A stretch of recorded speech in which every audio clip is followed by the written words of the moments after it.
والسلام على رسول الله وعلى آله وصحبه أجمعين أما بعد فقد قال الله تعالى في القرآن الكريم والفرقان المجيد أعوذ بالله من الشيطان الرجيم بسم الله الرحمن الرحيم قل يا عبادي الذين آمنوا اتقوا ربكم للذين أحسنوا في هذه الدنيا حسنة وأرض الله واسعة إنما يوفى الصابرون أجرهم بغير حساب صدق الله العظيم. அளவற்ற அருளாளன் நிகரற்ற அன்புடையோன் எல்லாம் வல்ல அல்லாஹ்வின் திருப்பெயரால் ஆரம்பம் செய்கின்றேன். அல்லாஹ்வின் சாந்தியும் சமாதானமும் எம் உயிரிலும் மேலான கண்மணி நாயகம் முஹம்மது ரசூலுல்லாஹி ஸல்லல்லாஹு அலைஹி வஸல்லம் அவர்கள் மீதும் அவர்களுடைய நேர்வழியை பின்பற்றி வாழ்ந்த அத்துணை நல்லடியார்கள் மீதும் குறிப்பாக நம் அனைவர் மீதும் என்றென்றும் நின்று நிலவட்டுமாக. ஆமீன் ஆமீன் யா ரப்பல் ஆலமீன். அல்லாஹ்வின் நல்லடியார்களே, சகோதரர்களே, அல்லாஹுடைய பெரும் கிருபையும் அருளினால் நாம் ஒவ்வொரு வாரமும் கண்மணி நாயகம் ரசூலுல்லாஹி ஸல்லல்லாஹு அலைஹி வஸல்லம் அவர்களுடைய சரிதத்தை நாம் கேட்டு வருகின்றோம், படித்து வருகின்றோம். பெருமானார் ஸல்லல்லாஹு அலைஹி வஸல்லம் அவர்களுடைய வாழ்க்கை மிக உன்னதமான வாழ்க்கை. அவர்களுடைய வாழ்க்கையில் அவர்கள் இஸ்லாமிய மார்க்கத்தை இந்த மக்களுக்கு மத்தியிலே இந்த உலகத்தில் சமர்ப்பித்த விதத்தை குறித்தும், இஸ்லாமிய அழைப்பு பணியை குறித்தும், அதில் அவர்கள் சந்தித்த சவால்களை குறித்தும் நாம் எல்லாம் பேசிக்கொண்டு வருகின்றோம். அதனுடைய வரிசையிலே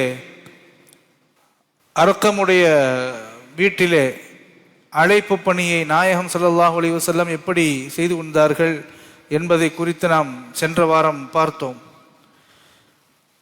அந்த அழைப்பு பணிக்கும் அவர்களுக்கு மிகப்பெரிய இடையூறு ஏற்பட்டதன் காரணத்தினால் ஒரு கட்டத்தில் மிகவும் அதிகமான தொல்லைகள் இஸ்லாத்தினுடைய எதிரிகள் கொடுத்து வந்ததன் காரணத்தினால் நபிகள் நாயகம் ஸல்லல்லாஹு அலைஹி வஸல்லம் அவர்கள் இந்த மக்களை பாதுகாப்பதற்காக அவர்களுடைய உயிரையும் உடைமைகளையும் மானத்தையும் தீனுல் இஸ்லாத்தையும் பாதுகாக்க வேண்டும் என்பதற்காக ரசூலுல்லாஹி ஸல்லல்லாஹு அலைஹி வஸல்லம் அவர் நபித்துவம் அடைந்த பிறகு 4வது ஆண்டினுடைய பகுதியிலே முஸ்லிம்களை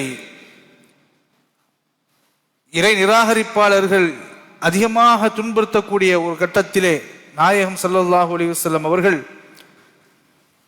அதையெல்லாம் பொறுத்து கொண்டிருந்த மக்கள் ஒரு கட்டத்தில் பொறுக்க முடியாத ஒரு சூழல் ஏற்படுகின்ற பொழுது 5வது ஆண்டு நபித்துவத்தினுடைய 5வது ஆண்டு சோதனைகள் மலை போன்று அவர்கள் மீது இறங்கியதற்கு பிறகு அதிலிருந்து விடுதலை அடைவதற்காக என்ன வழி என்று சிந்திக்கின்ற பொழுது அல்லாஹு தஆலா இந்த மக்களை பாதுகாக்கும் விதமாக அல்லாஹு தஆலா ஒரு வசனத்தை இறக்கினான். அந்த வசனத்தில் அல்லாஹ் சொல்கின்றான், குல் யா இபாதில்லதீன ஆமனு தகு ரப்பக்கும் லில்லதீன அஹ்ஸனு ஃபீ ஹாதிஹி துன்யா ஹஸனா.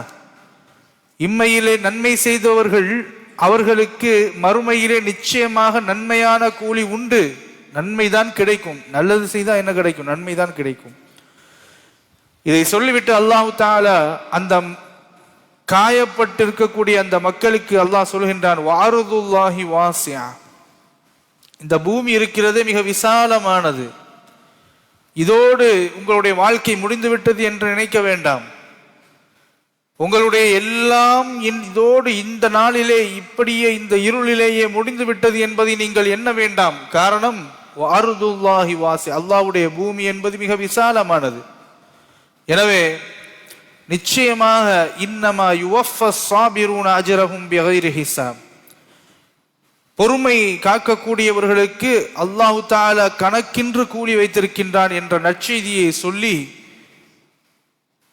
ஹிஜ்ரத் செய்வதற்கு ஒரு அனுமதி அல்லாஹு தஆலா வழங்குகின்றான். நபிகள் நாயகம் ஸல்லல்லாஹு அலைஹி வஸல்லம் அவர்களுடைய அந்த ஆலோசனையின்படி, அல்லாஹுடைய உத்தரவின்படி எங்கு செல்லலாம் என்கின்ற பொழுது அன்றைய காலத்தில் மிக நீதமான ஆட்சி செய்து வந்த அபிசீனியாவினுடைய மன்னர், ஹபஷாவினுடைய மன்னர் அஸ்ஹமா நஜ்ஜாஷி அவருடைய பெயர். அந்த நஜ்ஜாஷி ஆட்சி செய்யக்கூடிய நீதமான மத நல்லிணக்கத்தோடு சகோதரத்துவத்தோடு நீதியான நேர்மையான ஆட்சி அங்கு நடந்து வந்த காரணத்தினால் அல்லாஹ்வின் தூதர் ஸல்லல்லாஹு அலைஹி வஸல்லம் அவர்கள் அநியாயம் இழைக்கப்பட்டவர்களுக்கு நிச்சயமாக நன்மை நடக்கும் என்கின்ற எண்ணத்திலே பெருமானார் அந்த மன்னரிடத்தில் அடைக்கலம் தேடி நீங்கள் செல்லுங்கள் என்று ஹிஜ்ரா செய்வதற்காக வேண்டி முஸ்லிம்களை ஆயத்தப்படுத்தி தயார் செய்ய சொன்னார்கள். நபிகள் நாயகம் ஸல்லல்லாஹு அலைஹி வஸல்லம் அவருடைய அந்த கட்டளையின்படி நபித்தோழர்களிலே சொற்பமான அந்த ஒரு குழுவினர் என்ன செய்தார்கள்? முதலாவதாக ஹபஷாவிற்கு நாடு துறந்து சென்றார்கள். இது குறைஷி மக்களுக்கு தெரிந்துவிடக் கூடாது, எதிரிகளுக்கு தெரிந்துவிடக் கூடாது என்பதற்காக இரவிலே நடுநிசியிலே அவர்கள் பதுங்கி பதுங்கி செல்லக்கூடிய முடிவை எடுத்து சென்றார்கள். செல்லக்கூடிய சமயத்திலே நேரம் என்ன செய்தார்கள்? ஷுஐபா என்று சொல்லக்கூடிய ஒரு துறைமுகத்திற்குத்தான் முதலிலே சென்று அங்கு பார்க்கிறார்கள். அங்கே 2 கப்பல்கள், வணிக கப்பல்கள் 2 நிற்கிறது. அங்கே அதில் ஏறி அவர்கள் அங்கிருந்து புறப்படுகிறார்கள். இவர்கள் பதுங்கி பதுங்கி செல்ல இருக்கிறார்கள் என்கின்ற செய்தியை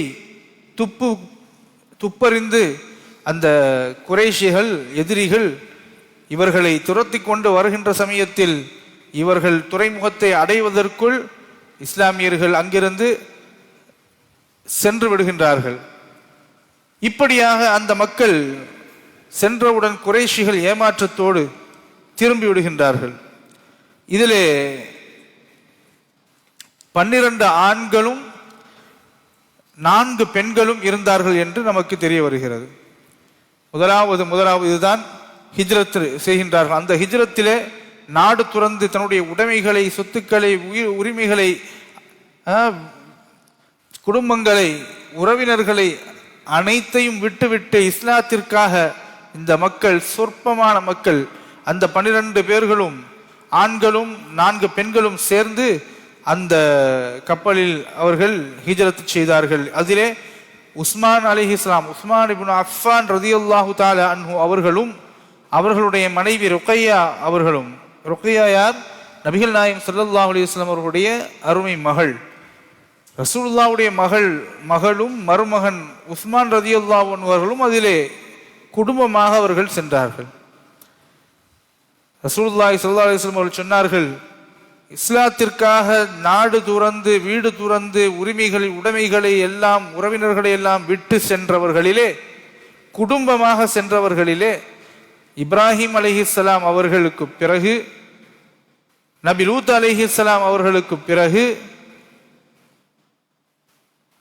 இந்த உஸ்மான் இப்னு அஃபான் ரலியல்லாஹு தஆலா அன்ஹு அவர்களும் ருக்கையா அவருடைய மனைவியும் அருமை மகள் நபிகள் நாயகம் அவருடைய அருமை மகளும் தான், இந்த இருவரும் தான் குடும்பமாக ஹிஜ்ரத் செய்தவர்கள் என்பதை ரசூலுல்லாஹி ஸல்லல்லாஹு அலைஹி வஸல்லம் அவர்கள் சொல்லி காட்டினார்கள். அல்லாஹ்வுடைய மாபெரும் அருளால் இவர்கள், இந்த முஸ்லிம்கள், சொற்ப முஸ்லிம்கள் ஹபஷாவை சென்று அடைகின்றார்கள். ஹபஷாவிலே தங்களுடைய வாழ்க்கை அங்கே நிம்மதியாக தொடங்குகிறார்கள். இது நபித்துவம் அடைந்த பிறகு 5 ஆண்டுகள் முடிகிறது. 5 ஆண்டுகள்.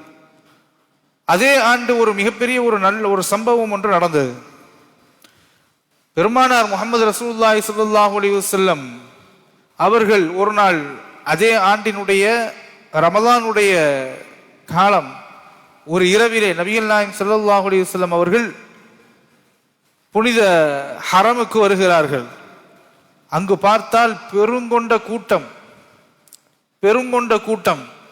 கூட்டம் இருந்து அங்கே பேசிக்கொண்டிருக்கின்றார்கள், குழுமி இருக்கின்றார்கள். நபிகள் நாயகம் ஸல்லல்லாஹு அலைஹி வஸல்லம் அவர்கள் அங்கே திடீரென்று வந்தவுடன் ரசூலுல்லாஹி ஸல்லல்லாஹு அலைஹி வஸல்லம் அவர்கள் சூரத்துன் நஜ்மிலே, குர்ஆனிலே சூரா அன் நஜ்ம் என்ற ஒரு சூரா இருக்கிறது. அந்த சூராவை எல்லோர் முன்னிலையிலும் ரசூலுல்லாஹி ஸல்லல்லாஹு அலைஹி வஸல்லம் அவர்கள் ஓத ஆரம்பிக்கின்றார்கள். இந்த குர்ஆனுடைய வசனங்களை அதுவரை அங்கிருந்த அநேகமானவர்கள் கேட்டிருக்கவில்லை. அல்லாஹ்வுடைய வேதமான குர்ஆனை அநேகமானவர்கள் அங்கிருந்தவர்கள் கேட்டிருந்ததில்லை, அறிந்ததில்லை. காரணம் என்னவென்றால், எப்பொழுதெல்லாம் குர்ஆனை ஓத முஸ்லிம்கள் முற்படுகின்றார்களோ அப்பொழுதெல்லாம் இவர்களுக்குள்ளே போய் என்ன செய்வார்கள் என்றால், அவர்களை ஓத முடியாதவர் அவர்களை தடுத்து கூச்சலிட்டு அவர்களுக்கு மேல் குரல்களை எழுப்பி அவர்களை தொல்லை செய்து குர்ஆனை ஓத முடியாத அளவிற்கு இன்னல்களை ஏற்படுத்துவார்கள். குர்ஆன் அவர்கள் ஓதுவதை நீங்கள் செவிமடுக்காதீர்கள், அப்படி செவிமடுத்தால் நீங்கள் எல்லாம் அவர்களினால் ஈர்க்கப்பட்டு விடுவீர்கள், குழப்பவாதிகளாக ஆறிவிடுவீர்கள் என்று சொல்லி இவர்கள் குழப்பத்தை ஏற்படுத்தி கொண்டிருந்தார்கள். அதனாலே குர்ஆனை ஓதினாலும் கேட்கக்கூடாத அளவிற்கு காதுகளை பொத்திக் கொண்டவர்களாக நிறைய பேர் இருந்தார்கள்.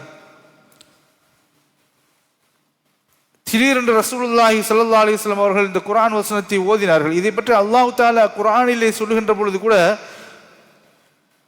41வது அத்தியாயத்தில் 26வது வசனத்தில் அல்லாஹ் சொல்லுகின்றான், வகாலல்லதீன கஃபரு, நிராகரிப்பாளர்கள் இருக்கிறார்களே அவர்கள் சொல்வார்கள், லா தஸ்மஉ லிஹாதல் குர்ஆன், இந்த குர்ஆனை நீங்கள் செவிமடுக்காதீர்கள், கேட்காதீர்கள், வல்கவ் ஃபீஹி லஅல்லகும் தக்லிபூன், அவர்கள் அதனை ஓதினாலும் கூட அந்த சமயத்தில் நீங்கள் சப்தமிட்டு அதில் குழப்பத்தை உண்டு பண்ணினால் நீங்கள் அவர்களை மிகைத்து விடலாம் என்று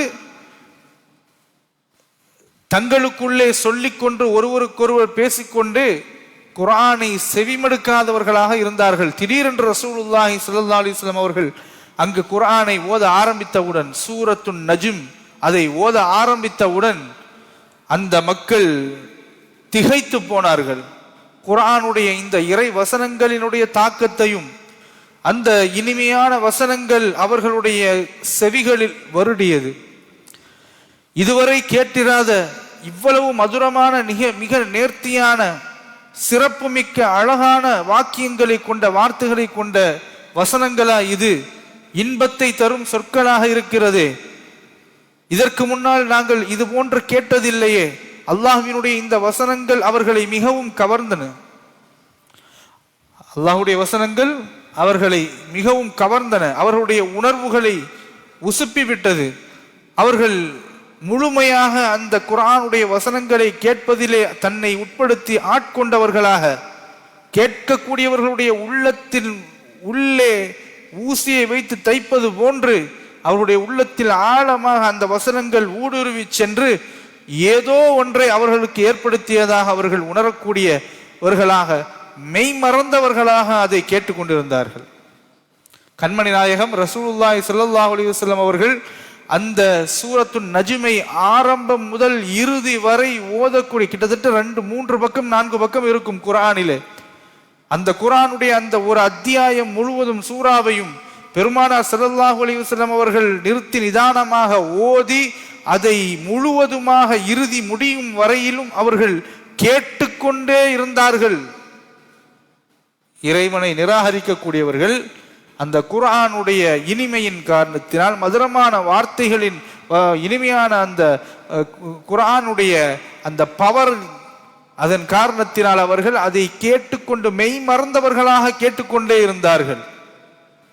ரசூலுல்லாஹி ஸல்லல்லாஹு அலைஹி வஸல்லம் அவர்கள் அந்த வசனத்தை ஓதுகின்றார்கள், லைஸ லஹா மின் தூனில்லாஹி காஷிஃபா, அல்லாஹ்வை தவிர அதை வெளியாக்குபவர் யாரும் இல்லை என்று மறுமை குறித்த வசனங்களை எல்லாம் கேட்டுக்கொண்டு, அஃபமின் ஹாதல் ஹதீஸி தஅஜபூன், இந்த செய்தியிலிருந்து நீங்கள் எதை ஆச்சரியப்படுகிறீர்கள்?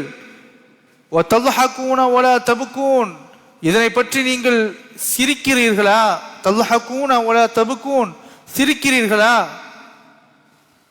நீங்கள் அழாமலும் இருக்கிறீர்களா? இந்த குர்ஆனையும் இந்த குர்ஆனுடைய வசனங்களை அல்லாஹ் உண்மைகளை எடுத்துரைக்கின்ற பொழுது இதையெல்லாம் கேட்டுக்கொண்டு நீங்கள் சிரிக்கிறீர்களா? அழாமல் இருக்கிறீர்களா? உணர்வு பெறாமல் இருக்கிறீர்களா என்கின்றது போன்று அந்த வசனத்தினுடைய அந்த அத்தியாயத்தினுடைய கடைசி வசனங்கள் சொல்லிவிட்டு, வ அன்தும் சாமிதூன், நிச்சயமாக நீங்கள் அலட்சியமாக இருக்கிறீர்களா? அலட்சியமாக நீங்கள் இருக்கிறீர்கள் என்று சொல்லிவிட்டு, ஃபஸ்ஜுது லில்லாஹி வஅபுது, எல்லாம் குர்ஆன்ல சமூத பற்றியும் ஆது கூட்டத்தை பற்றியும் சமூது கூட்டத்தை பற்றியும் மற்ற நபிமார்களை குறித்தும் அவர்கள் அழிக்கப்பட்ட விதங்களை குறித்தும் அந்த வசனத்தில் அதிக ஆழமாக வரும். அல்லாஹ் மிஅராஜுடைய விஷயங்களிலே நடந்த நிகழ்வுகளை குறித்தும் அல்லாஹ்வுடைய தூதருடைய வலிமையை குறித்தும் அவர் உண்மையை பேசக்கூடியவர், எதையும் பொய் சொல்ல மாட்டார் என்பதையெல்லாம் அந்த வசனத்தினுடைய அர்த்தங்கள் பொதிந்த ஆழமாக வானங்கள் பூமிகளை பற்றிய அறிவுகள், அந்த வானங்கள் பூமிகளை பற்றிய இல்முகளை குறித்தெல்லாம் அந்த வசனம் மிக நீண்ட வசனமாக அழகாக சொல்லி கொண்டு வந்து இறுதியிலே நீங்கள் அல்லாஹ்வினுடைய அந்த அத்தாட்சிகளிலே நீங்கள் எதை நீங்கள் நம்பாமல் சந்தேகிக்கிறீர்கள் என்பதை போன்றெல்லாம் சொல்லி, நீங்கள் சிரிக்கிறீர்களா, அழாமலும் இருக்கிறீர்களா, என் மறுமையை குறித்து எச்சரிக்கை அளிக்கப்பட்ட பொழுதும் கூட நீங்கள் அதை கண்டுகொள்ளாமல் அலட்சியமாக இருக்கிறீர்களா என்றெல்லாம் மிக ஆழமான தாக்கத்தோடு அல்லாஹ்வுடைய அந்த வசனங்களை ரசூலுல்லாஹி ஸல்லல்லாஹு அலைஹி வஸல்லம் அவர்கள் ஓதிக்கொண்டு வந்து அந்த சூராவினுடைய இறுதியிலே ஃபஸ்ஜுது லில்லாஹி வஅபுது, அல்லாஹ்விற்கு நீங்கள் சுஜூது செய்யுங்கள், அல்லாஹ்வை வணங்குங்கள் என்று அந்த வசனம் முடியும். அந்த அத்தியாயத்தினுடைய இறுதி வசனம் என்ன? ஃபஸ்ஜுது லில்லாஹி வஅபுது, அல்லாஹ்வை நீங்கள் சுஜூது செய்யுங்கள், சிரம்பணியுங்கள், அல்லாஹ்வுக்கு சிரம்பணியுங்கள், அல்லாஹ்வை வணங்குங்கள் என்று சொன்னவுடன் ரசூலுல்லாஹி ஸல்லல்லாஹு அலைஹி வஸல்லம் அவர்கள் அந்த ஆயத்தை ஓதி முடித்து அப்படியே சுஜூதில் விழுகிறார்கள். அதுதான் இன்னைக்கு நாம் அந்த ஆயத்து வசனம் போதுனா சுஜூது செய்வோம். குர்ஆன்ல சஜிதாக்கள் இருக்கிறது, 14 சஜிதாக்கள் இருக்கின்றன. அந்த சஜிதாக்கள் எல்லாம் இது ஒரு இடத்தில் சஜிதா. ஃபஸ்ஜுது லில்லாஹி வஅபுது, நீங்கள் சுஜூது சிரம்பணியுங்கள், அல்லாஹ்வை நீங்கள் வணங்குங்கள் என்று சொல்லி மெய் மறந்தவர்களாக நபிகள் நாயகம் ஸல்லல்லாஹு அலைஹி வஸல்லம் அவர்கள் சுஜூதுக்கு விழுந்தவுடன் அங்கு குழுமியிருந்த அத்துணை பேர்களும் அப்படியே சுஜூதில் விழுகிறார்கள். அவர்களுக்கு தெரியவில்லை என்ன நடக்கிறது என்று தெரியவில்லை. அல்லாஹ்வுடைய வசனங்களினுடைய அந்த தாக்கம் இருக்கிறதே மிக சாதாரணமானதல்ல. நாம் மிக சாதாரணமாக அதையெல்லாம் ஓதுகிறோம். ஆனால் அந்த வசனத்தினுடைய அந்த தாக்கம், யதார்த்தத்தின் சத்தியத்தினுடைய அந்த ஈர்ப்பு, பெருமை கொண்ட அகங்காரம் கொண்ட உள்ளங்களில் உள்ள பிடிவாதத்தை தவிடுபொடியாக ஆக்கியது. எவ்வளவு வெறியோடும் எவ்வளவு வேட்கையோடும் இஸ்லாமியர்களை குறித்து அவர்கள் கொடுமை செய்தவர்களாக இருந்தவர்கள் அல்லாஹ்வுடைய அந்த வேத வசனங்களை கேட்ட பொழுது உள்ளத்தில் பாய்ந்த பிறகு அவர்களுக்கு என்ன செய்வது என்றே தெரியாதவர்களாக அப்படியே ரசூலுல்லாஹ்வோடு சேர்ந்து இவர்களும் சஜிதாவில் விழுகிறார்கள். எவ்வளவு பெரிய மிகப்பெரிய ஒரு ஆச்சரியமான ஒரு நிகழ்வு. நிச்சயமாக அவர்கள் ஈமான் கொண்டவர்களாக இல்லை, ஆனாலும் அவர்களுடைய உள்ளங்கள் அல்லாஹ்வினுடைய பிடியில் அந்த நேரத்தில் மாறி அந்த தாக்கத்தின் விளைவால் இந்த குர்ஆனுடைய வசனங்களினுடைய அந்த மகிமையால் அவர்கள் சுஜூதில் விழுந்தார்கள். இந்த சம்பவத்தை நாங்களா அப்படி செய்தோம் என்று சொல்லுகின்ற அளவிற்கு திடீரென்று அந்த சம்பவத்தில் அவர்கள் சஜிதாவிற்கு விழுந்ததற்கு பிறகு, சுயநினைவு வந்ததற்கு பிறகு அவர்கள் எழுந்து ஒருவரை ஒருவர் பேசிக்கொண்டார்கள். என்ன நடந்துச்சு, என்ன நடந்தது என்று. என்ன ஆச்சு, என்ன ஆச்சு, உங்களுக்கு என்ன ஆச்சு, எங்களுக்கு என்ன ஆச்சு அப்படின்னு. அவர்கள் இயல்பாகவே அவர்கள் பொய் பேசக்கூடியவர்கள், இயல்பாகவே அவர்கள் அநியாயம் செய்யக்கூடியவர்கள், இயல்பாகவே ஆணவமும் கர்வமும் கொண்டவர்கள், அவர்கள் இறைவனை நிராகரிப்பவர்கள். அவர்களுக்குள் பிறகு பேசிக்கொண்டார்கள் என்ன செய்வது என்ன செய்வது என்று. இங்கு நடந்த இந்த நிகழ்வு இந்த கூட்டத்தில் கலந்து கொள்ளாமல் இருக்கக்கூடிய இறை நிராகரிப்பாளர்கள் இருப்பார்கள் இல்லையா, அவர்களுக்கு தெரிய வருகிறது இப்படி ஒரு விஷயம் நடந்துருச்சா. எங்க ஹரம் ஷரீஃப்ல நடந்துருச்சான். முஹம்மதோடு சேர்ந்து அத்துணை பேர்களும் சிரமணிந்தார்கள், முஹம்மதுடைய இறைவனுக்கு சிரமணிந்து விட்டார்கள் என்ற செய்தி எல்லா இடமும் பரவ ஆரம்பித்தவுடன் இங்கு வராமல் இருந்த இறை நிராகரிப்பாளர்கள் கேள்விக்கு மேல் கேள்வி, காணும் இடம் எல்லாம் கேட்க ஆரம்பித்து விட்டார்கள். அங்கிருந்து திட்ட ஆரம்பித்து விட்டார்கள். என்ன ஆச்சு உங்களுக்கெல்லாம், என்ன ஆச்சு, ஏன் அப்படி பண்ணீங்க அப்படின்னு. இப்படி ஒரு குழப்பம் ஆங்காங்கே நடக்க ஆரம்பித்ததற்கு பிறகு இவர்களுக்குள் முடிவு செய்து என்ன பேசிக்கொண்டார்கள் என்றால், அவர்கள் யாராவது இன்னும் உங்களிடத்தில் இப்படி கேட்டாங்கன்னா நீங்க என்ன சொல்லுங்க, நம்முடைய இறைவனை தான் முகமது புகழ்ந்தார், நம்முடைய நாம் வணங்கக்கூடிய தெய்வங்களைத்தான் அவர் புகழ்ந்தார். சஃபாத்து சிபார்சு செய்வதற்காக வேண்டி நம்முடைய இறைவனைத்தான் அவர் புகழ்ந்தார். எனவேதான் நம்முடைய நாம் வணங்கக்கூடிய விக்கிரகங்களை குறித்து தான் அவர் ஆராதனை செய்தார். எனவேதான் நாமும் சேர்ந்து நாங்களும் சுஜூது செய்தோம் என்று நீங்கள் இந்த பொய்யை பரப்புங்கள் என்று சொல்லி அவர்களுக்குள் முடிவெடுத்துக் கொண்டார்கள்.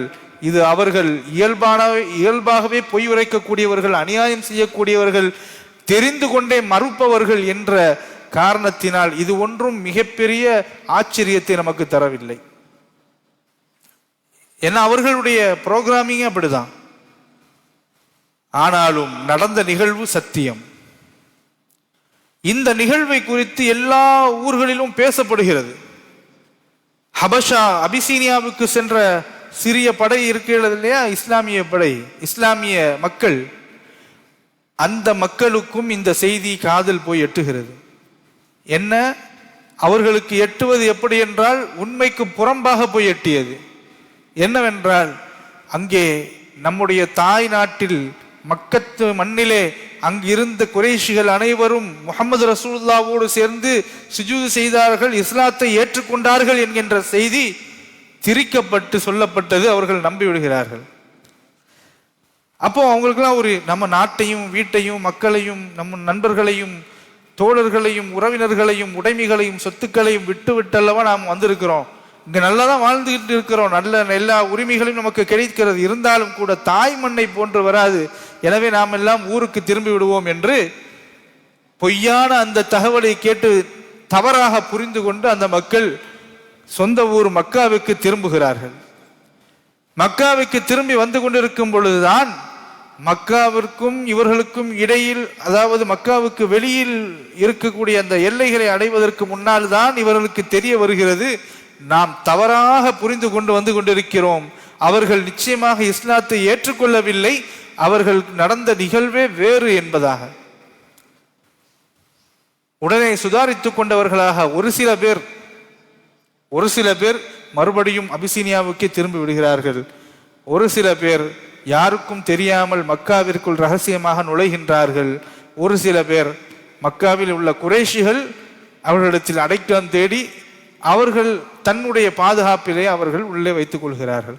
இப்படியாக மக்காவிற்கு சில பேர் வந்து விடுகிறார்கள், அபிசீனியாவிற்கே சில பேர் போய்விடுகிறார்கள். இப்படி நடந்து கொண்டிருந்த பொழுதுதான் மேலும் மேலும் இவர்களுடைய இன்னல்கள் கொடுமைகள் அதிகரித்த வண்ணமாக ஆகிக் கொண்டிருந்தது. நபிகள் நாயகம் ஸல்லல்லாஹு அலைஹி வஸல்லம் அவர்களுக்கு திரும்பவும் நீங்கள்லாம் அந்த அபிசீனியாவுக்கே போயிருங்க அப்படின்னு சொல்லக்கூடிய ஒரு இக்கட்டான சூழ்நிலை மக்காவில் உருவானது. அப்ப அடுத்து இரண்டாவதாக ஹிஜ்ரத் போகணும் அப்படின்னு சொல்லி இன்னொரு மறுபடியும் மற்ற இஸ்லாமியர்கள் ஹிஜ்ரத் செய்வதற்கான ஆயத்தத்தை எடுக்கிறார்கள். இந்த முறை ஹிஜ்ரத் செய்வது என்பது மிகவும் மிகவும் சிரமமான ஒரு காரியமாக, ஏன்னா ஒரு தடவை போயிட்டாங்கல்ல, அந்த செய்திகள் எல்லாம் கிடைத்து விட்டது. எனவே இரண்டாவது முறை மிகவும் கவனமாக செயல்பட வேண்டும் என்பதற்காக மிகவும் மிகவும் ரகசியமாக அவர்கள் அங்கிருந்து புறப்பட ஆரம்பித்தார்கள். இவர்கள் புறப்பட இருக்கிறார்கள் என்கின்ற செய்தி குறைஷிகளுக்கு தெரிய வந்தவுடன் குறைஷிகள் ஒன்று கூடி ஒரு திட்டத்தை தீட்டுகிறார்கள், அவர்களை எப்படியாவது தடுத்து விட வேண்டும் என்று. ஆனால் அல்லாஹு தாலா அவர்களுடைய பயணத்தை லேசாக்கி வைத்து அல்லாஹு தாலா இந்த குறைஷி மக்கள் திட்டம் தீட்டி அதை செயல்படுத்துவதற்கு முன்னாலேயே இந்த இஸ்லாமியர்களை அல்லாஹு தாலா அங்கிருந்து கடத்தி விடுகின்றான். அங்கிருந்து அவர்கள் ஹிஜ்ராவுக்கு, அதாவது அபிசீனியா நாட்டிற்கு புறப்பட்டு விடுகிறார்கள், சென்று விடுகிறார்கள்.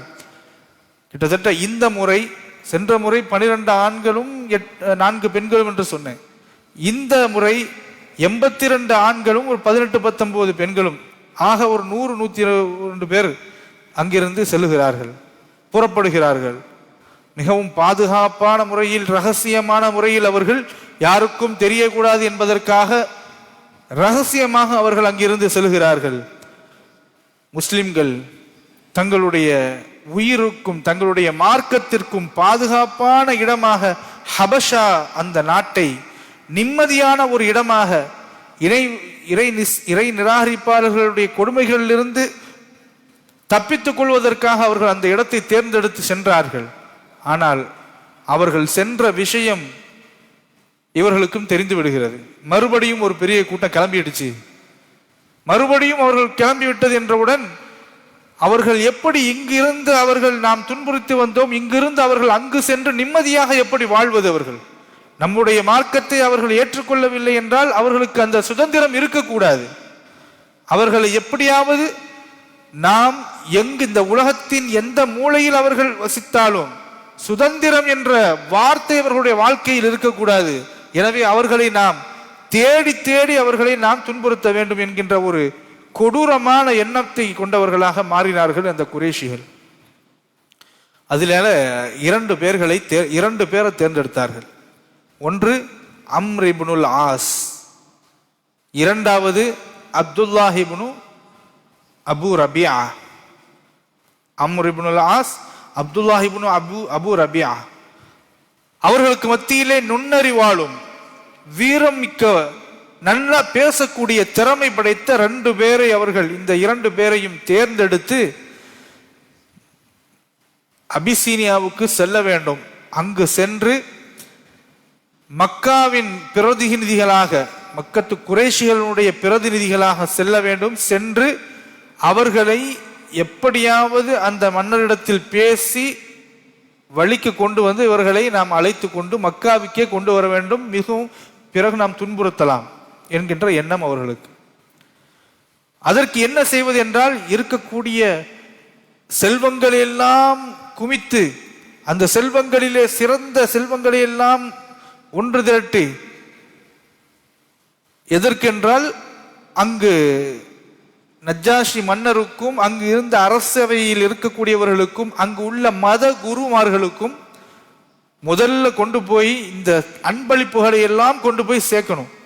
கொடுத்து விட்டு நாம் கொடுக்க வைக்கக்கூடிய கோரிக்கை அவர்களிடத்தில் வைத்து அந்த கோரிக்கையின் மூலமாக அவர்களை நாம் நம்முடைய நாட்டிற்கே கொண்டு வர வேண்டும் என்பதுதான் பிளான். அந்த காலத்தில் அந்த வழக்கம் இருந்தது. இன்னைக்கு வரைக்கும் அந்த வழக்கம் இருந்துட்டு இருக்கு இல்லையா? ஒரு காரியத்தை சாதிக்க வேண்டும் என்றால் ஒரு அன்பளிப்பை கொண்டு போய் கொடுத்து அந்த காரியத்தை சாதிக்கக்கூடிய வழக்கம் இன்று வரைக்கும் இருக்குது இல்லையா? அதை அன்பளிப்புன்னு சொல்லலாம், லஞ்சம்னு சொல்லலாம். ஏன்னா அந்த மாதிரி ஒரு அமைப்பு இருக்கிறது இல்லையா? அது மாதிரி இந்த மக்கள் குறைஷிகள் அன்பளிப்பு என்ற பெயரிலே லஞ்சத்தை கொண்டு போய் கொடுத்து அவர்களை இழுத்து வர வேண்டும். அதுதான் அவங்களுடைய பிளான். முஸ்லிம்களை வெளியேற்ற வேண்டும் என்பதற்காக முதலில் போய் யாரை சந்திக்கிறாங்கன்னு சொன்னா அங்கு இருந்த மத குருமார்கள். ஏன்னா கிறிஸ்தவர்களை பொறுத்தவரை மத குருமார்களுக்கென்று ஒரு தனி அந்தஸ்து வைத்திருப்பார்கள். மத குருமார்களுக்கு தனி அந்தஸ்து அங்கே இருக்கும். இஸ்லாத்திலேயும் அந்த அந்தஸ்து இருக்கிறது. இஸ்லாமியர்களுடைய ஆட்சி காலத்திலும் இருந்து வந்தது. இப்போ அதெல்லாம் கொஞ்சம் மங்கி போய் மாறி போயிட்டு வருகிறதுன்னு வைங்க. ஆனாலும் மத குருவிடத்திலே சென்றுதான் முதலிலே அரசர் இருந்தாலும் சரி, அரசர் யார் இடத்தில் ஆலோசனை கேட்பார்? மத குருமார்களிடத்தில் ஆலோசனை கேட்பார். எனவே இவர்கள் முதல் போய் யாரை மடக்கணும் லஞ்சத்தை கொடுத்து அப்படின்னு சொன்னா முதல்ல மத குருமார்களிடத்துல போனாங்க. போய் அந்த ஃபாதரிமார்கள்ட்ட போய் இந்த மாதிரி தகுந்த காரணத்தை எல்லாம் சொல்றாங்க. அதாவது அவங்க பொறுத்த வரைக்கும் தகுந்த காரணமாக இவர்கள் எல்லாம் எங்களுடைய மக்கள், இவங்க எங்களிடத்திலிருந்து ஓடி வந்துட்டாங்க, இவங்க வந்து உங்க நாட்டில் அடைக்கலம் புகுந்து வாழ்ந்து கொண்டு இருக்கிறார்கள், அதனால நீங்க அவங்களெல்லாம் நீங்க எங்களிடத்துல ஒப்படைச்சிடணும்னு சொல்லி அந்த மத குருமாரிடத்துல சொன்ன உடனே அந்த மத குருமார்கள் ஃபாதரிமார்கள் என்ன செய்யறாங்க, நீங்க ஒன்றும் கவலைப்படாதீங்க, நாங்க நீங்க சொன்ன கோரிக்கையை அரசர் முன்னிலையில் வைத்து அரசரிடத்தில் நாங்கள் பரிந்துரை செய்து உங்களுடைய கோரிக்கைகளை நிறைவேற்றுவதற்கு நாங்கள் உதவி செய்கிறோம் என்று அவர்கள் ஒற்றுக்கொள்கிறார்கள். அன்பளிப்பையும் வாங்கிக் கொள்கிறார்கள். அடுத்து அரசருடைய அவைக்கு வருகிறது. அரசர் யார்? நஜ்ஜாஷி மன்னர். நஜ்ஜாஷி மன்னருடைய அரசவையில் வந்து அரசவை ஒன்று கூடிய பிறகு அங்கே அவருடைய கோரிக்கையை இந்த இருவரும் முன்வைக்கின்றார்கள். அன்பளிப்பை கொடுக்கிறார்கள். அன்பளிப்பை வாங்கி ஓரமா வைக்கப்பட்டு விட்டது. இப்பொழுது சொல்கிறார்கள், என்ன செய்யணும் உங்களுக்கு சொல்லுங்க அப்படின்னு அரசர் கேட்கிறார். அந்த இருவரும் ஆரம்பிக்கிறார்கள், அரசரே, கண்ணியமிக்க அரசர் அவர்களே, தங்களுடைய நாட்டுக்கு அறிவற்ற சில இளைஞர்கள், வாலிபர்கள் வந்து விட்டார்கள். அறிவில்லாத சில வாலிபர்கள் எங்களுடைய மக்களிலிருந்து வந்து விட்டார்கள். எங்களுடைய இனத்தை விட்டுவிட்டு, எங்களுடைய மார்க்கத்தை விட்டுவிட்டு அவர்கள் வெளியேறி வந்து விட்டார்கள். அவர்கள் உங்களுடைய நாட்டிற்குள் புகுந்து வாழுகிறார்கள். அவர்கள் உங்களுடைய மார்க்கத்தையும் பின்பற்றவில்லை, எங்களுடைய மார்க்கத்தையும் பின்பற்றவில்லை. உங்களுடைய மார்க்கத்தையும் குறை சொல்கிறார், எங்களுடைய மார்க்கத்தையும் குறை சொல்கிறார்கள். எங்களுடைய மார்க்கமும் இல்லாமல், உங்களுடைய மார்க்கமும் இல்லாமல் புதிதாக ஒரு மார்க்கத்தை அவர்கள் கொண்டு வந்திருக்கிறார்கள், பின்பற்றி கொண்டிருக்கிறார்கள். அதை குறித்து நாங்கள் உங்களுடைய கவனத்திற்கு கொண்டு வந்து சேர்க்கின்றோம். எனவே அவர்களுடைய இந்த வந்திருக்கக்கூடிய அறிவில்லாத வாலிபர்கள், இவர்களுடைய அத்தா அம்மா பெற்றோர்களும், இவர்களுடைய உறவினர்களும், இவர்களுடைய சகோதர சகோதரிகளும், மனைவிமார்களும் இவர்களை குறித்து எங்களிடத்தில் சொல்லி அனுப்பியிருக்கிறார்கள். எனவே அவர்களெல்லாம் ரொம்ப வேதனையோடு காத்து கொண்டிருக்கிறார்கள். இந்த மக்கள் சொல்லாம கொள்ளாம ஓடி வந்துட்டாங்க உங்களிடத்துல. எனவே இவர்களை நீங்கள் திருப்பி அனுப்பினீர்கள் என்றால் அவர்களுக்காக நாங்கள் உங்களிடத்தில் வந்து பரிந்துரை கேட்கின்றோம். அவரை நீங்கள் எங்களோடு அனுப்பிவிட்டீர்கள் என்றால் நாங்க போய் அவங்க குடும்பத்துல ஒப்படைச்சிருவோம். அவங்க ரொம்ப நல்லா பார்த்துக்கிடுவாங்க, இவங்களுக்கு எந்த ஆபத்தும் வராது. அதனால தயவு செய்து நீங்கள் அந்த மக்களை அழைத்து எங்களுடைய கட்டுப்பாட்டில் ஒப்படைத்து விட வேண்டும். அப்படி ஒப்படைத்தீர்கள் என்றால் ரொம்ப நன்றி என்று சொல்லி அன்பளிப்பையும் அளித்து கொடுக்கிறார்கள். இப்பொழுது அந்த அரசர் யோசிக்கின்றார். உடனே அங்கிருந்த மதகுருமார்கள் எல்லாம் வருகிறார்கள். வந்து, அரசரே, இந்த 2 பேரும் சொல்வது உண்மைதான், இந்த 2 பேரும் சொல்வது உண்மைதான், அவர்கள் அங்கிருந்து வந்தவர்கள் தான். எனவே அந்த குடும்பத்தாரோடு நீங்கள் அனுப்பிவிடுவதுதானே நல்லது. எனவே நீங்கள் இவர்களை அங்கே இவர்களோடு அனுப்பிவிடுங்கள் என்று சொன்னவுடன் அரசர் மீண்டும் யோசித்தார். யோசித்துவிட்டு அவர் நீதியும் நேர்மையும் உள்ள அரசர் என்பதை பெருமானார் ஸல்லல்லாஹு அலைஹி வஸல்லம் அவர்கள் முன்கூட்டியே கணித்து வைத்திருந்தது மட்டுமல்லாமல் தெரிந்து வைத்திருந்தார்கள். எனவே இவர் சாதாரணமாக எந்த ஒரு அவுட் சைடு இன்ஃப்ளூயன்ஸுக்கும் ஆளாக மாட்டார் என்பதை புரிந்து கொண்டவர் ரசூலுல்லாஹி ஸல்லல்லாஹு அலைஹி வஸல்லம் அவர்கள். எனவே தான் இந்த நஜ்ஜாஷி மன்னர் சொன்னார், சரிதான், நீங்கள் சொல்வதை நான் ஏற்றுக்கொள்கிறேன், ஆனாலும் எந்த ஒரு வழக்கையும் நான் விசாரிக்காமல் முடிவு செய்வது கிடையாது. தீர விசாரித்து விட்டதற்கு பிறகு உங்கள் பக்கம் நியாயம் இருந்தால் நான் நிச்சயமாக உங்களோடு அனுப்பிவிடுகிறேன் என்று சொல்லி முஸ்லிம்களை அழைத்து வாருங்கள் என்று சொல்கிறார். அந்த அரசர் முஸ்லிம்கள் அழைத்து வரப்படுகிறார்கள். முஸ்லிம்கள் அழைத்து வரப்பட்டதற்கு பிறகு விசாரணை தொடங்குகிறது. அரசர் கேட்டார், யார் நீங்கள்? நாங்கள் எல்லாம் மக்காவிலிருந்து வந்திருக்கின்றோம். அப்படியா, சரி, நான் இந்த இருவரும் சொல்லுகிறார்கள் உங்களை பற்றி, நீங்கள் உங்களுடைய இனத்தை விட்டு பிரிந்து வந்து உங்களுடைய மூதாதையர்களுடைய மார்க்கத்தையும் பின்பற்றாமல் எங்களுடைய இந்த நாட்டில் எங்களுடைய மார்க்கத்தையும் பின்பற்றாமல் இரண்டும் அல்லாத ஒரு புது மார்க்கத்தை நீங்கள் பின்பற்றுகிறீர்களாமே, அது என்ன மார்க்கம்? அதை பற்றி எனக்கு சொல்லுங்கள் என்று அந்த மன்னர் கேட்கின்றார். நஜ்ஜாஷி முஸ்லிம்களிலே பேச்சாளர் என்று சொல்லக்கூடிய அளவிற்கு அங்கு சமயோதிய புக்தியோடும் அறிவோடும் ஆற்றலோடும் பேசக்கூடிய ஒரு நபராக ஜாஃபர் இப்னு அபூ தாலிப் ரலியல்லாஹு தஆலா அன்ஹு அவர்கள், அலி ரலியல்லாஹு தஆலாவுடைய சகோதரர் ஜாஃபர் இப்னு அபி தாலிப் ரலியல்லாஹு தஆலா அன்ஹு அவர்கள் முன்னாடி வருகிறார்கள். ஒரு தாவாவிற்கு இந்த மாதிரி பேச்சு திறமையும் அறிவு கூர்மையும் ஹிக்மத்தும் எவ்வளவு முக்கியம் என்பதை நாம் புரிந்து கொள்ள வேண்டும். அந்த அரசவையில் இருக்கக்கூடியவர்கள் அத்துணை பேர்களும் இஸ்லாத்தை சரியாக புரிந்து கொள்ளப்படக்கூடிய ஒரு தருணம் அது.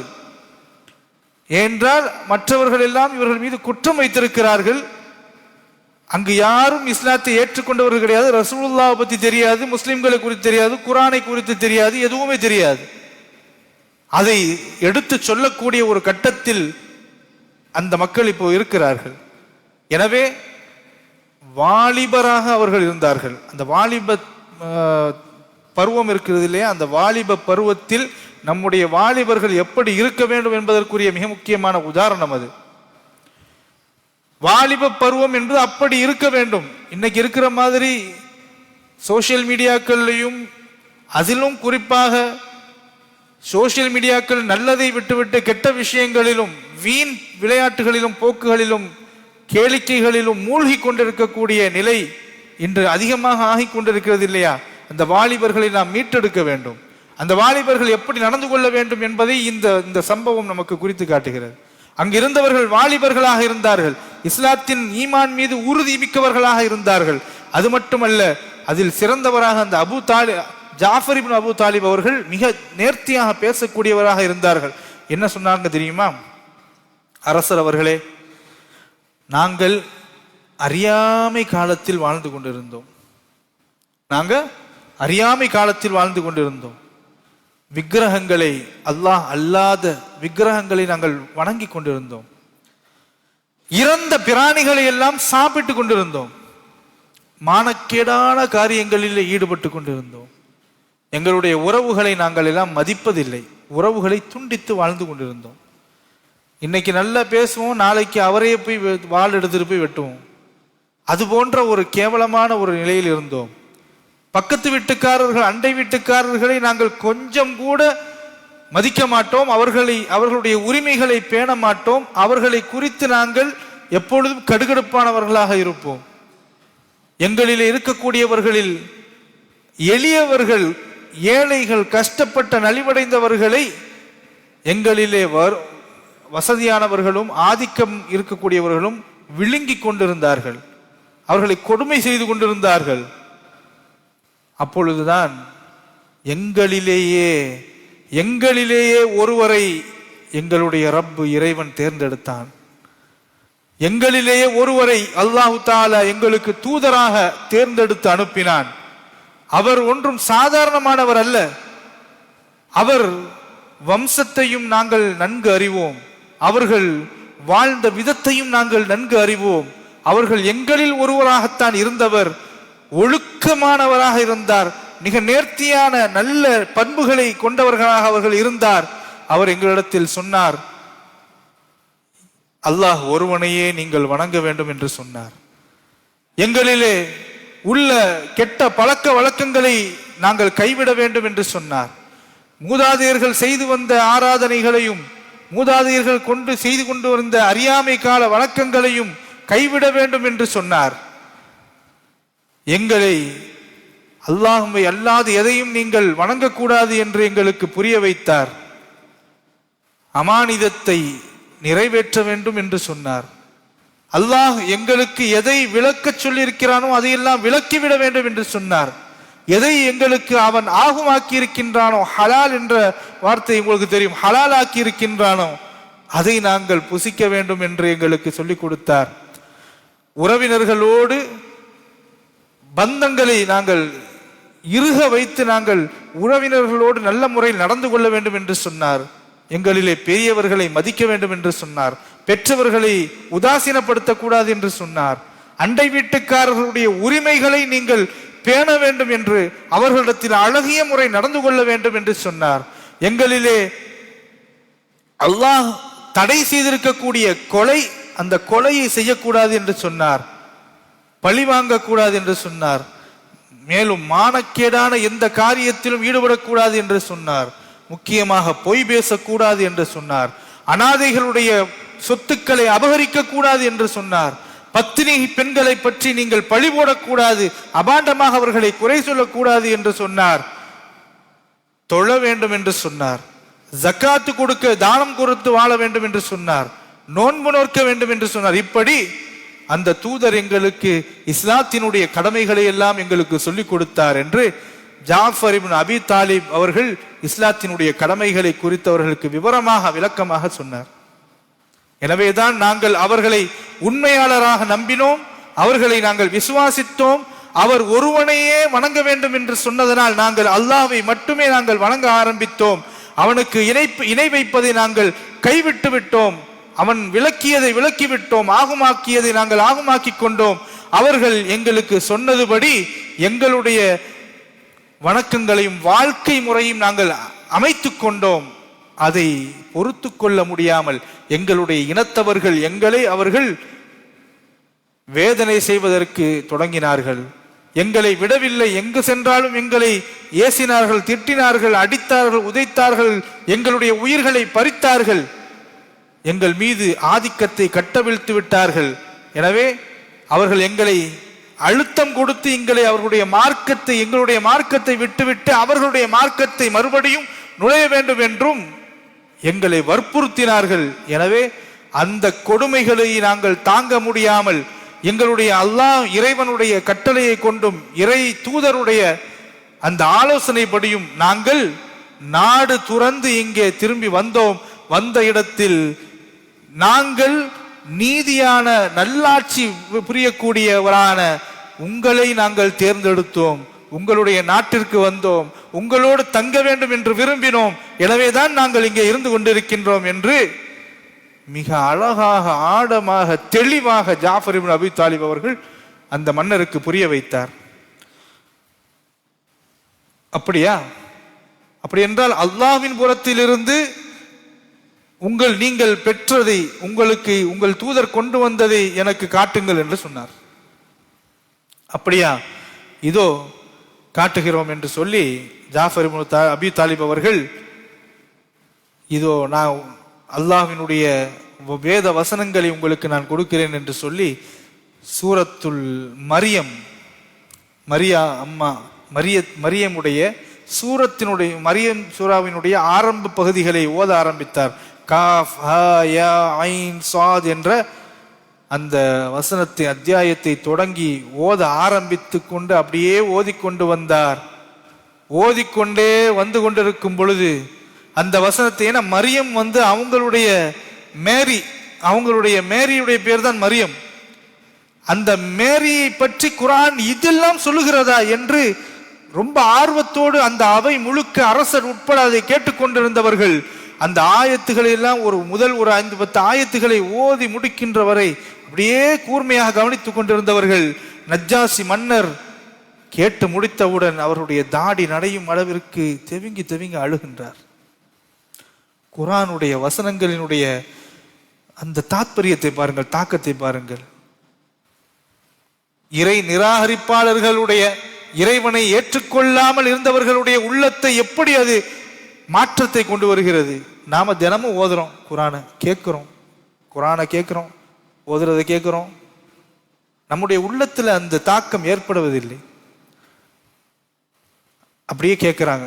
நஜ்ஜாஷி மன்னர் மட்டும்தான் அழுதார்னு பார்த்தா அந்த அரசவையில் இருந்த அத்துணை பேர்களும் அழுகின்றார்கள். தங்கள் கைகளில் வைத்திருந்த ஏடுகள் நனைகின்ற அளவிற்கு அழுதார்கள் என்று சொல்கிறார். அழுதுவிட்டு நஜ்ஜாஷி மன்னர் சொன்னார், இதோ நீங்கள் சொல்லக்கூடிய, நீங்கள் கொண்டு வந்திருக்கக்கூடிய அந்த வார்த்தைகள் இருக்கிறதே, உங்களுடைய மார்க்கம், அந்த மார்க்கமும் எங்களுடைய மார்க்கமும் ஒரு மாடத்திலிருந்து புறப்பட்டு வந்தது என்று சொன்னார். ஒரே சோர்ஸில் இருந்து வந்தது என்று சொன்னார். சொல்லிவிட்டு நீங்கள் முஸ்லிம்கள் இந்த ஊரிலே மிக தாராளமாக தங்கிக் கொள்ளலாம் என்று சொல்லி அந்த அழைக்க வந்த 2 பேரையும் பார்த்து சொன்னார், நீங்கள் இருவரும் சென்று வீடுக்கு சென்று விடுங்கள், எனவே நான் உங்களிடத்தில் இவர்களை ஒப்படைக்க மாட்டேன் என்று சொல்லி நீங்கள் போயிட்டு வாங்கன்னு சொல்றாங்க. வெளியே வந்தவர் அம்ர் இப்னு ஆஸ் அவருடைய நண்பர் பக்கத்தில் இருந்த அப்துல்லாவிட சொல்றாரு, நாளைக்கு நான் என்ன செய்யறேன்னு பாருங்க, இவர்களை, இந்த முஸ்லிம்களை வேறறுப்பதற்கும் அவர்கள் மீது பெரிய வெறுப்பு ஏற்படக்கூடிய வகையிலும் நான் ஒரு விஷயம் நாளைக்கு செய்ய போறேன், அதை நீங்க பார்க்க போறீங்க அப்படின்னு சொல்லிட்டு வெளியாகிறார். மறுநாள் அதே போன்று வருகிறார். வந்து நஜ்ஜாஷி மன்னரிடத்தில் வந்து ஒரு விஷயத்தை சொல்லுகிறார். அந்த விஷயத்தை நான் அடுத்த வாரம் சொல்றேன் இன்ஷா அல்லாஹ். அஸ்ஸலாமு அலைக்கும் வரஹ்மத்துல்லாஹி வபரகாத்துஹு. ஸல்லல்லாஹு அலா முஹம்மத் ஸல்லல்லாஹு அலைஹி வஸல்லம். ஸல்லல்லாஹு அலா முஹம்மத் ஸல்லல்லாஹு அலைஹி வஸல்லம். ஸல்லல்லாஹு அலா முஹம்மத் யா ரப்பி ஸல்லி வஸல்லிம். அஸ்ஸலாமு அலைக்கும் வரஹ்மத்துல்லாஹி வபரகாத்துஹு.